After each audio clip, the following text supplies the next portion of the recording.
নমস্কার বন্ধুরা, ঝুমাস কিচেনে তোমাদের সবাইকে স্বাগত। আশা করি বন্ধুরা তোমরা প্রত্যেকেই ভালো আছো এবং সুস্থ আছো। আজকে আমি তোমাদের সাথে রেসিপি শেয়ার করব, হেলদি রেসিপি। এবার দেখো, হেলদি রেসিপির জন্য আমার এখানে হেলদি রেসিপিটা হলো, আগে বলে নিই তোমাদের, এটা হলো সুজির ডোসা। এবার সুজির ডোসা করব আমি, দেখো একদম হেলদি রাখার জন্য সুজি দিয়েই করছি, কোনো চালের গুঁড়োও দিচ্ছি না। এবার দেখো সুজিটাকে একটু ধুয়ে নেব। অনেক সময় দেখবে সুজি তো নোংরা থাকে, কালো কালো কী সব থাকে। এবার ধুয়ে নেব। ধুয়ে এবার সুজিটাকে আমি একটু গ্রাইন্ডার জারে পেস্ট করে নেব।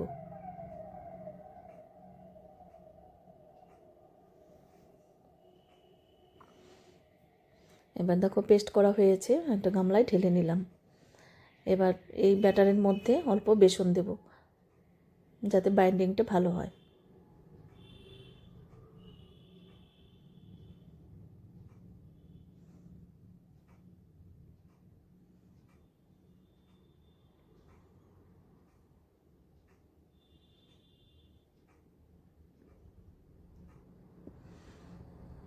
দেখো সবসময় চাল ডাল না ভিজিয়েও কিন্তু ডোসা করা যায় শর্টকাটে, এই সুজি আর বেসন দিয়ে। এবার আলু দেখো পাতলা পাতলা করে কেটে নিয়েছি। এবার অল্প নুন দিয়ে সেদ্ধ করে নেব। তোমরা চাইলে প্রেশার কুকারেও সেদ্ধ করতে পারো। এবার অল্প তেল দিলাম, আর ফোড়নের জন্য দুটো শুকনো লঙ্কা চিড়ে দিয়েছি, অল্প সর্ষে আর কারি পাতা। সেদ্ধ হয়ে গেছে আলু, আমি নামিয়ে নিয়েছি। এবার পেঁয়াজ কুচনো দিলাম। এবার পেঁয়াজটাকে হালকা করে ভেজে নিতে হবে। অল্প নুন দিলাম, হলুদ অল্প।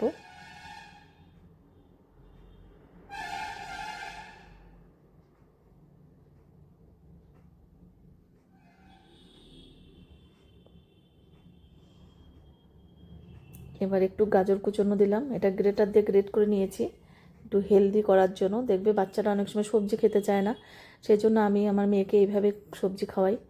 দেখো ডোসাতে দিলে দেখো টেস্টও হবে, আবার ওদের সবজিটাও খাওয়া হবে। আবার ব্যাটারের মধ্যেও কিছুটা গাজর দিয়ে দিলাম। দেখো এইভাবে আমাদের মায়েদের চালাকি করে বাচ্চাদেরকে খাওয়াতে হয়। এবার দিলাম একটু আদা বাটা। এবার দেখো পেঁয়াজ আর গাজর ভাজা হয়ে গেছে। এবার আলুটাকে আমি ম্যাশ করে নিয়েছিলাম ম্যাশার সাহায্যে, এবার আলু দিয়ে দিলাম।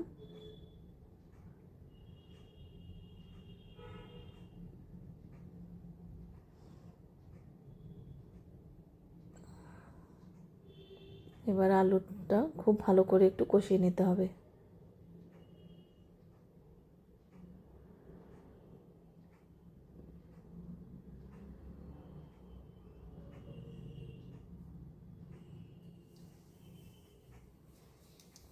ভীষণ সুন্দর একটা রেসিপি, তোমাদের যদি ভালো লাগে এইভাবে একবার হলো ট্রাই করতে পারো, একদম শর্টকাটে। দেখো ঘরে কিন্তু আমাদের সবসময় সুজি বেসন এসব ঘরে থাকে। আর তোমরা যদি সুন্দর সুন্দর রেসিপি পেতে চাও তাহলে আমার ইউটিউব চ্যানেলটি অবশ্যই সাবস্ক্রাইব করে রেখো। আর যদি ফেসবুক থেকে দেখো পেজটিকে ফলো করো, তাহলে আমি যখনই যা নিত্য নতুন ভিডিও আপলোড করব নোটিফিকেশন তোমাদের কাছে সঙ্গে সঙ্গে পৌঁছে যাবে। দেখো আলুটা কিন্তু কড়াইয়ের থেকে উঠে উঠে আসছে, এতেই বোঝা যাচ্ছে আলুটা কিন্তু হয়ে গেছে। এবার নামিয়ে নেব। এবার তাওয়া বসিয়েছি, তার মধ্যে একটু সাদা তেল ব্রাশ করে দিলাম।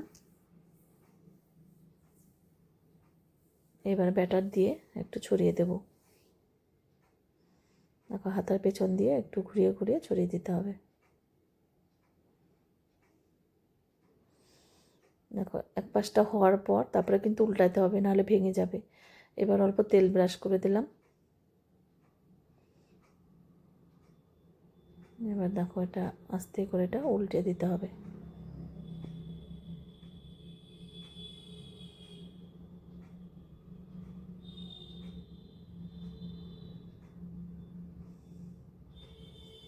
মশলা ধোসার জন্য এবার আলু দিয়ে দিলাম। আর নারকেলের চাটনি আমি আগেই করে নিয়েছিলাম, এর আগেও তোমাদের আমি নারকেলের চাটনির ভিডিও দেখিয়েছি। এখন দেখাতে গেলে ভিডিও অনেক বড় হয়ে যেত। এবার দেখো ডোসা কিন্তু একদম রেডি। এবার নামিয়ে নেব। এখন নামিয়ে এবার সার্ভ করে দিচ্ছি একটা থালায়। তোমাদের কাছে কেমন লাগলো অবশ্যই জানিও। দেখো সাথে আছে নারকেলের সাদা চাটনি। যেটা আমাদের দোকানে রেস্টুরেন্টে কিন্তু এটা থাকেই। সাদা চাটনি, লাল চাটনি, আমি সাদাটাই করেছি আজকে। তাহলে আমি এখানেই রাখছি, এরপর দিন আবার নতুন কোনো রেসিপি নিয়ে হাজির হয়ে যাব। তোমরা সবাই সুস্থ থেকো, ভালো থেকো, টাটা বন্ধুরা।